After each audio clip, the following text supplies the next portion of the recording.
হ এরপরের থেকে আমি আর ওর লগে মারামারি করি না।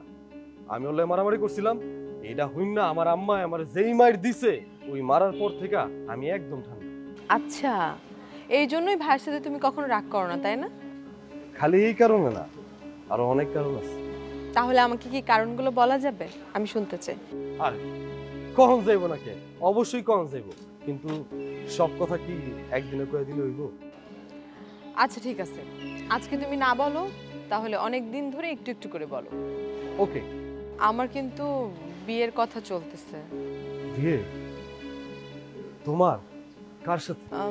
শিলার মা রীতা আন্টি সম্বন্ধ এনেছে, ছেলে ডাক্তার। ও ডাক্তার, তাহলে তো ভালো হয়েছে। রোগবালা হইলে দেখান যাইবে। তুমি আছো তোমার অসুখ বিসুখ নিয়ে। আরে আমি কি কোনো ভুল কইছি? মানে ডাক্তারের কাছে অসুখ বিসুখ হইলেই তো রোগীরা যায়। আচ্ছা ঠিক আছে, বাদ দাও, আমি আসি, আবার দেখা হইবে।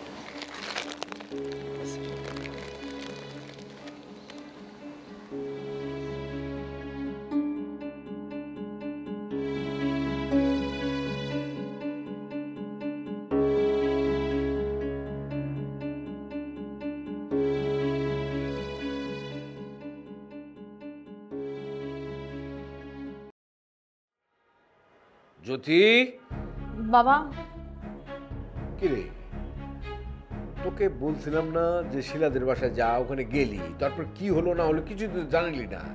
বাবা এত অস্থির কেন হচ্ছ? একটু শান্ত হও। আরে কি হয়েছে, তারা কি বললো সেটা আমাকে জানাবি না?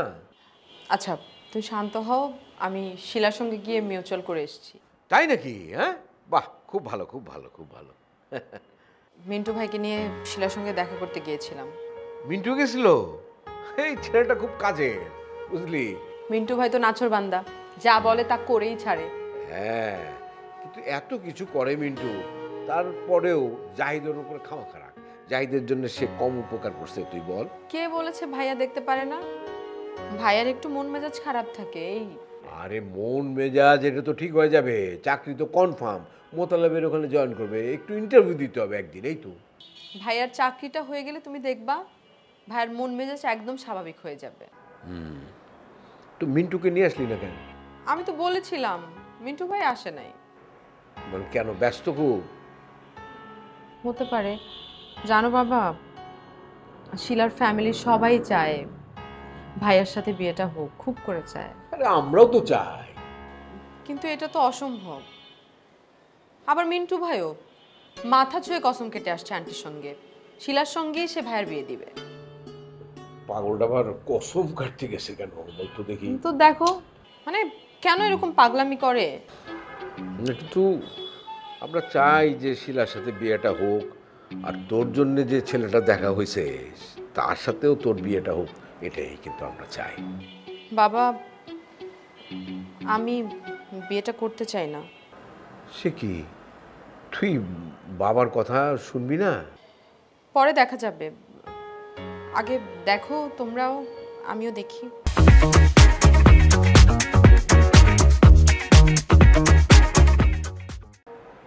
হ্যাঁ, এটা অবশ্য ঠিক কথা বলছিস। হ্যাঁ, বাবা তুমি কিছু খাবে? আমি পেয়ারা এনেছিলাম। পেয়ারা নিয়ে আসছিস, ভালো। আচ্ছা, তার আগে বল, তুই যে টিউশনি করছিলি এটা কি চলছে কেমন? ভালো। কেন? মানে এটা কি চালাবি না ছেড়ে দিবি? কেন? এক বিয়ে শাদীর কথাবার্তা চলছে, তো সেখানে তুই বাইরে গিয়ে ছাত্র পড়াস, এটা তো ভালোভাবে নাও দেখতে পারে কেউ। বাবা যাদের সাথে এখন পর্যন্ত কোনো সম্পর্কই হলো না, তারা কি ভাববে না ভাববে সেগুলো নিয়ে খামাখা টেনশন করো না তো। সবাই তো আর একরকমের না। যারা একরকম হবে তাদের সঙ্গে আত্মীয়তা করো, আর যারা ভিন্ন রকম তাদের সঙ্গে আত্মীয়তা করার কোনো দরকার নেই। ঠিক আছে, ওই কি পেয়ারা নাকি এনেছিস জানি, যা যা।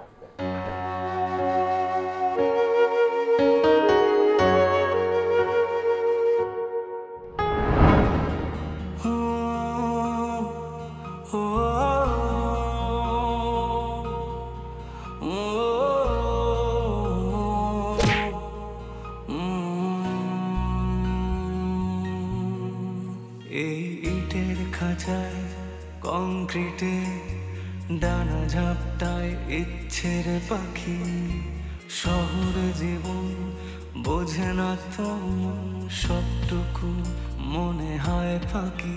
এখানে স্বপ্ন ভাঙার কান্না কেউ শুনেও যেন শোনে না। তাই বুকে ব্যথা কালশিটে চোখে শুধু জল ছবি আঁকি। সবটুকু মনে হয় ফাঁকি।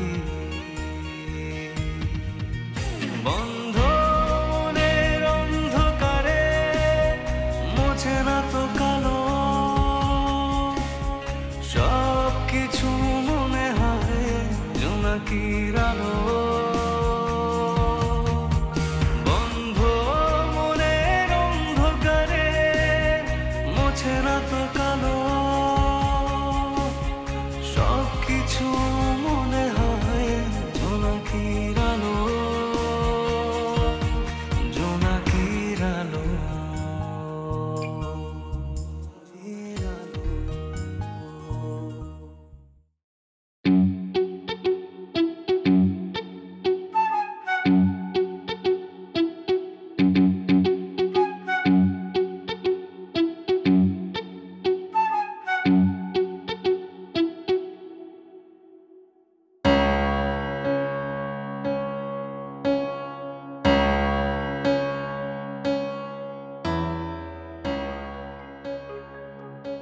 আজকে তোমার বেচা বিক্রি কেমন হলো?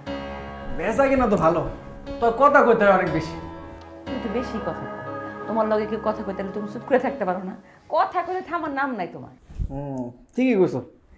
তো কদিন পর থেকে আর কথা কল লাগবো না। তোমার একটা আওয়াজ দিছিলাম না, আর এদিকে হবো না। তোমার একটা আওয়াজ দিছিলাম না, আলতা ভাই আমার খুব ভালোবাসে। এ তো ভালো মানুষই, তার তো ভালোবাসবো। কি কয় সে? সে আমারে কইছে সে একটা নতুন ব্যবসা শুরু করবে, আমারে তার পছন্দের তালিকায় রাখছে। সে ব্যবসা লিঙ্ক খুঁজতেছে, যদি পাইয়া যায় তাইলে সবজি বাদ। তাহলে কি সবজির দোকান বাদ দিয়ে চা বেরিয়ে বেচবা? আরে না, চা বেরিয়ে বেশি ব্যবসা কোনো ব্যবসা। সে ব্যবসা লাইন ধরাই দেবো আর টাকা দেবো। আমি দেবো ব্যবসায় পরিশ্রম আর সে দেবো বুদ্ধি। তারপর যেটা লাভ হবো দুজনে শেয়ার করবো। তাহলে তো ভালোই হয়। না আমার অনেক দিন যাবো একটা ইচ্ছা করতেছে তোমার একটা স্বর্ণের জিনিস দেবো। কি করবো গো, স্বর্ণের এমন দাম, যখনই মনটা চাই কিনবো তখন মনে পড়বে আরে ব্যবসা তো টাকা লাগবো, বাসা ভাড়া দিতে দেবো, তখন মনটা খারাপ হয়ে যায়। তুমি আবার স্বর্ণের দোকানে গেলে কখন? আরে আসার সময় গেছিলাম, একটা কানের দুল এত পছন্দ হয়েছিল, কিন্তু দাম মেলা 30,000 টাকা। এই বোকা, তোমার কি আমি বলছি আমার স্বর্ণের কানে দুল লাগবো? তুমি বলো না, কিন্তু আমাকে দিতে ইচ্ছা করে না। যেদিন থেকে তোমার হাত ধরছি সেদিন থেকে তো খালি কষ্ট আর কষ্ট। শোনো, এই কষ্টের মধ্যে অনেক সুখ আছে। তুমি বসো, হাত মুখ ধো, তোমার জন্য খাবার নিয়ে আসি। আচ্ছা শোনো না, বাবা মা খাইছে তো? তারপর খাওয়া দাওয়া শেষ, শুয়ে পড়ছি। তাকে শরীরটা কি ভালো? ভালো, কিন্তু ভাঙায় খালি বারবার বাইরে যেতে চাই। আরে একটু চঞ্চল মানুষ তো, বয়স হয়েছে বোঝে না, এই জন্য তো খালি বাইরে যেতে চাই। এখন তুমি বসো, আমি খাবারটা নিয়ে আসি। আরে বসো না, তোমার একটু দেখতে তো মনে আছে যখন আমরা প্রেম করতাম তখন তো তোমার দেখতেই পারতাম না, দেখার জন্য কত রাস্তা দাঁড়ায় রয়েছি, অনেক সময় এমন হয়েছে জঙ্গলে বইয়া থাকছি। আর এখন ধরো বিয়ে হয়েছে, তোমার যে মনটা করে একটু দেখবো সেটাও দেখতে পাই। বিয়ার পরও যদি তোমরা দেখতে না পারি তাহলে এই বিয়া করে কোনো লাভ হইলো? সারাদিন এরকম হাড় ভাঙা পরিশ্রম করার পর এত রোমান্টিক কথা তোমার মুখ দিয়ে কেমনে আসে? আমি কি কান্দুম না হাসুম? আরে ভালোবাসা তো এমনই হয়, সারা জীবন এমনি ভালোবাসতাম। এই যে তোমার প্রতি আমার যে ফিলিংসটা, এই ফিলিংসটা মরার আগ পর্যন্ত থাকতে তাইলে না ভালোবাসা সফল। ঠিক আছে, এখন আপনি বসেন, মুখে একটু তালা দেন, খাবার নিয়ে আসতেছি। পাগল স্বামী।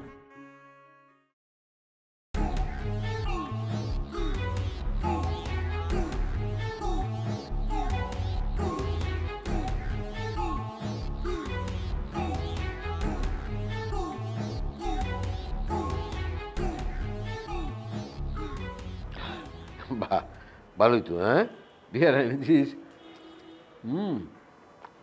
আমার তো সারাদিন শুধু খাওয়া আর খাওয়া। তো খাবে না তুমি কি করবে আর? তাই তো, কী করবো? ছেলে মেয়েরা বড় হয়ে গেছে, আমার তো শুধু আরাম আর আরাম। বাবা, যাদের সঙ্গে আত্মীয়তা করো অন্তত একটু ভালো করে দেখে নিও তারা মানুষ হিসেবে কেমন, তারা কি বড় লোক নাকি ভালো লোক। বাহ, দামি একটা কথা বলেছিস তো তুই। বড় হয়ে গেলি, একদম বড়দের মতো কথা বলছিস। অবশ্যই জানা দরকার যে তারা ভালো লোক নাকি বড় লোক। নে খা, নে।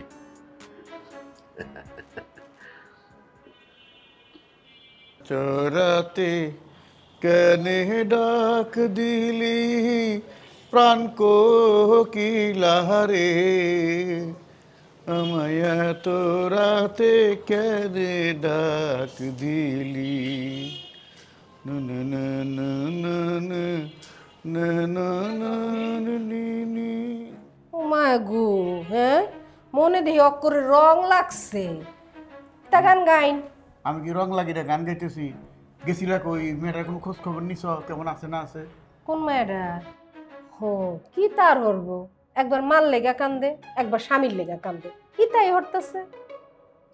তুমি যে আমারে হালিম কমিশনের কাছে যাইতে গেছিলে, আমি তো গেছিলাম। হ্যাঁ, কি কি কইছে সব কিছু কিন্তু তোমার কইছি আমি। কইছেন তো আপনি, কইছুন আমি আবার ব্যাগটাই মায়ারে কইছি, আশারে জানাইছি। দেখে হালিম কমিশনারের চোখ দিকে মনে হইল এই কিডন্যাপের পিছনে তার হাত আছে। ও মায়া গো, কি তা কইন হাসানি? হ্যাঁ ঠিকই কইতেছি, তার কারণ সামনে ইলেকশন না, ইলেকশনে যদি মনসুর থাকে হালিম কমিশন তো জিততে পারবো না। তখন হালিম কমিশনারের উপরে তো ওই এলাকার জনগণ খেপা। ঠিক কইছুন। হ্যাঁ, ইতার লেগে মনে হয় ইলারে আটকায় রাখছে।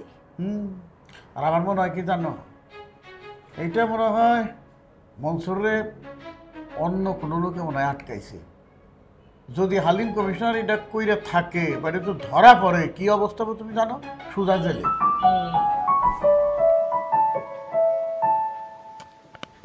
যেই ধরুক সারাইতে তুইব। আরে ফোন আছে, খারাপ। হ্যালো, জি ভাইজান, আসসালামু আলাইকুম। জি ভাইজান, আমরা তো ভালো আছি, আপনি কেমন আছেন ভাইজান? ভাই না, কোনো চিন্তা করেন না, আমি এদিকে সামলাইতেছি। তা ভাইজান, আপনার স্ত্রীর খবর কি? অপারেশন করে তৈব? হ্যাঁ রে, বিপদের উপর বিপদ। আল্লাহ আল্লাহ করেন, বিপদ কেটে দেব। হ্যাঁ, আর এদিকে চিন্তা করেন না। হ্যাঁ আচ্ছা, ঠিক আছে, খোদা হাফেজ। কেরা আসার বাপ? ও, আসলে মার অবস্থা খুব খারাপ, পায়ে অপারেশন করে তো। আরে মায়া গো, দেখছুন হ্যাঁ কতলা সুন্দর সংসার। হ্যাঁ, অহন দেখুন কিতার থেকে কিতা হয়ে গেছে গা। এই জন্য ঝটপট করে কোনো কিছু করা ভালো না, কোনো কিছু খাওয়াও ভালো না। ঝটপট করে কোনো কিছু করলে এক সময় দেখবা মানে ধন সম্পত্তি বলো যাই বলো নাই হয়ে গেছে। কেন করছে? কেরে নাই হইতো কেরে? শোনো, মানে ধনী হইতে গেলে ওই যে টাকা পয়সার মালিক হয় ওটা ধরে রাখার অভিজ্ঞতা লাগে। ওই অভিজ্ঞতা হওয়ার আগেই অনেক টাকা পয়সার মালিক হয়ে গেছে যা, এই জন্যই ওই ধন সম্পত্তি টাকা পয়সা ধরে রাখতে পারে নাই। বুঝা পারলা? বুঝতে আসছি। টাকা পয়সার গরম এমনই গরম, এটা সবাই সহ্য করতে পারে না, বুঝছো? টাকা পয়সা, হ্যাঁ রে টাকা পয়সা, টাকা পয়সার গরম, টাকা পয়সা। অহন কিতা আপনার পাইসারি করবাইন? রাত কত লইছে, ঘুমানো লাগতো না? তাহলে কি করতাম? বুয়া ফুরুইন।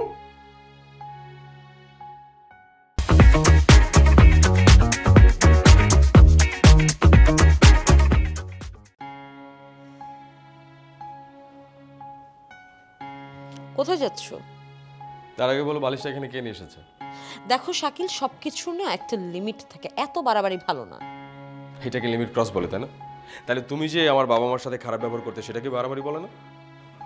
শাকিল, আমি কোনো বাড়াবাড়ি করিনি। আমার বৃদ্ধ বাবা মাকে তোমার যা মনে চায় অপমান অপদস্থ, কখনো বাসা থেকে বের হয়ে যেতে বলেছো, খাবার দাওনি ঠিক মতো, সেটা বাড়াবাড়ি ছিল না? দেখো শাকিল, আমি যেটা করেছি দে ডিজার্ভ ইট। তাদের দায়িত্ব অবহেলা করার কারণে আমার ছেলেটা হারিয়ে গিয়েছিল। শোনো জুলি, আমার বাবা মা তার সন্তানের কাছে এসেছিল কারো দায়িত্ব পালন করতে না। ওকে ফাইন, এই কথাটা আগে আমাকে জানিয়ে দিতে যে তারা কোনো দায়িত্ব পালন করতে পারবে না, আমরা নীলার মতো অন্য কাউকে রেখে দিতাম আগে। হ্যাঁ, আমি ডাকতে চেয়েছিলাম, তুমি ভরসা করো। ও, তো আমার ছেলের ভালো কি আমি চাইতে পারি না? অবশ্যই পারো। এই যেমন আমার বাবা মা তার ছেলের ভালো চাই বলেই তো এই বাড়ি ছেড়ে চলে গেছে, আর কোনোদিন আসবে কিনা সেটাও বলতে পারছি না। তুমি বলতে পারছো না, তোমার বাবা বলতে পারছে। সে জানে সে কবে এই বাসায় আসবে। ডু ওয়ান থিং, তোমার বাবাকে গিয়ে বলো যে আমি বাড়ি থেকে চলে গিয়েছি, তাহলে তোমার বাবার পায়েও ধরতে হবে না। তোমার বাবা তো চায় না আমি এই বাড়িতে থাকি, সুসুর করে দেখবে এই বাড়িতে চলে এসেছে। দেখো জুলি, তোমার এই নিচু মেন্টালিটিটা চেঞ্জ করো, নাহলে ভবিষ্যতে এটার জন্য পস্তাতে। আমার ভবিষ্যতে কি হবে না হবে সেটা আমি পরে বুঝে নিব, কিন্তু তুমি যেভাবে ছেলেকে বোঝাচ্ছ যে বাবা মা আলাদা থাকছে, সেপারেট থাকছে, এটার প্রভাব কিন্তু তোমার উপরেও পড়বে। পড়বে। আমি যেমন হচ্ছে আমার বাবা মাকে চোরের অপবাদ দিয়ে বাড়ি থেকে বের করে দিয়েছি, আমার ছেলেও হয়তো একদিন আমাকে বাড়ি থেকে বের করে দিবে সেম অপবাদে। তুমি যদি তোমার ছেলেকে নিয়ে এগুলো চিন্তা করো, তাহলে তোমার ছেলে তো এটাই করবে। যা হবার তাই হবে। কিন্তু জানো একটা কথা, আমার বাবাকে কিন্তু আমি থানায় দিইনি, কিন্তু তোমার ছেলে যে তার বাবাকে থানায় দিবে না সেটার গ্যারান্টি দিতে পারছি। এই থামো, নিজের ছেলেকে নিয়ে এই ধরনের একটা প্রেডিকশন দিতে তোমার লজ্জা করে না, মুখে বাঁধে না? ঠিক এই কারণটার জন্যই আমার বাবা এই বাড়ি ছেড়ে চলে গেছে, যাতে তার সামনে তার ছেলেকে অপমানিত হতে না হয়। তোমার যা ইচ্ছা তুমি তাই করো, আমি তোমাকে কিচ্ছু বলবো না, আমি তোমাকে কোনো বাধাও দেব না। Do whatever you want to. Thanks. জানো জুলি, বাবার শরীরটা ভালো যাচ্ছে না, বাবা অনেক অসুস্থ, জানি না কি করবে বা কি হচ্ছে। দুজন অপরিচিত মানুষের সাথে একটা মানুষ সেখানে আছে, মানে কতটা কষ্ট করছে সেটা বুঝতে পারছো?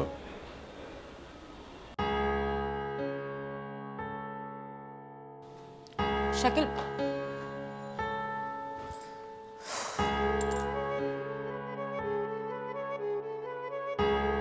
কি ব্যাপার, তুমি একা কেন? তোমার বান্ধবী কই?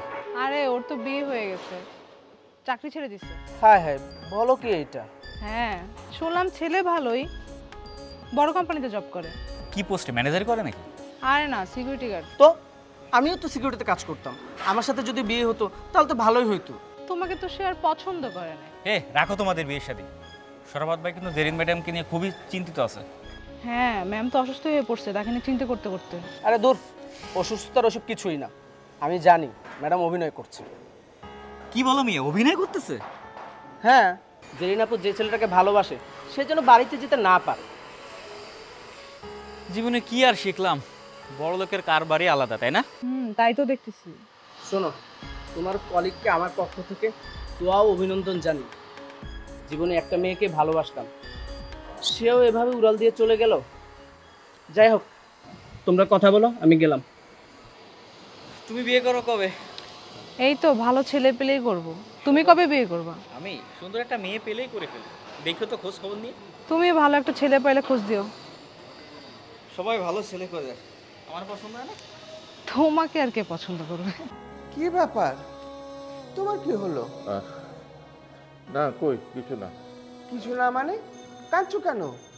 আরে না, কাঁদবো কেন, কি বলে, ঘরে বসে থাকতে থাকতে হাঁপিয়ে গেছি, একটু বাইরে যাওয়ার দরকার না? বসো আমার কাছে, না কিছু বসো। কোনো বাইরে যাওয়া নেই, তুমি বাইরে যেতে পারবে না।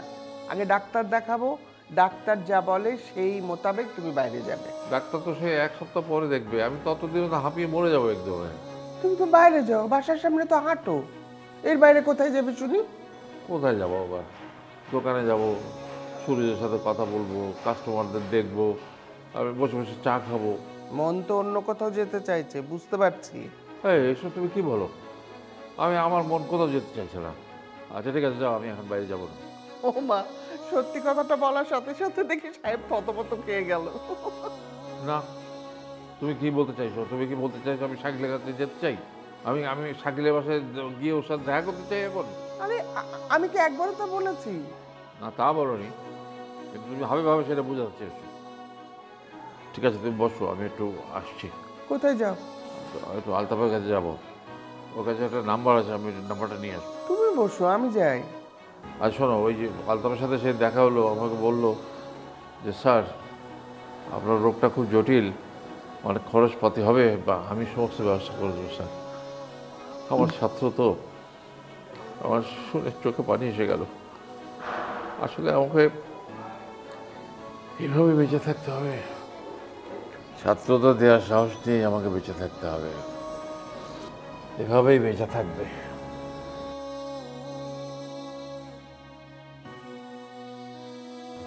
কার নাম্বার নিতে হবে যে আমি গেলে হবে না? কেমন একটা তরতাজা পোলা কই নিখোঁজ হয়ে গেল, মাইনেই নেওয়া যায় না, মাইনেই নেওয়া যায় না। বাসে গেলে প্রথম দিন ওই গেটআপ টেটআপ নষ্ট হয়ে যাবে, ধুলা লাগবে, ঘাম লাগবে, তাই না? সুতরাং সিএনজিতে যান। আর এক পেঁয়াজের ব্যাপারে আমার উল্টাপাল্টা বোঝায় বেশি দাম পেঁয়াজ বেচতেছে। রেগে থাকলে থাকবে, আমার ছেলে, ওকে তো আমি চিনি ভালো করে। তোমরা যদি ওর সামনে গিয়ে দাঁড়াও একটুও রাখতে পারবে না। আরে আত্মীয়তা করব, সংকোচের কি আছে? আর মানুষ মাত্রই তো ভুল করে। হ্যাঁ, সবটুকু মনে হয় ফাঁকি, বন্ধ মনের অন্ধকারে মোছে না তো কালো, সব কিছু মনে হয় জোনাকির আলো, জোনাকির আলো, জোনাকির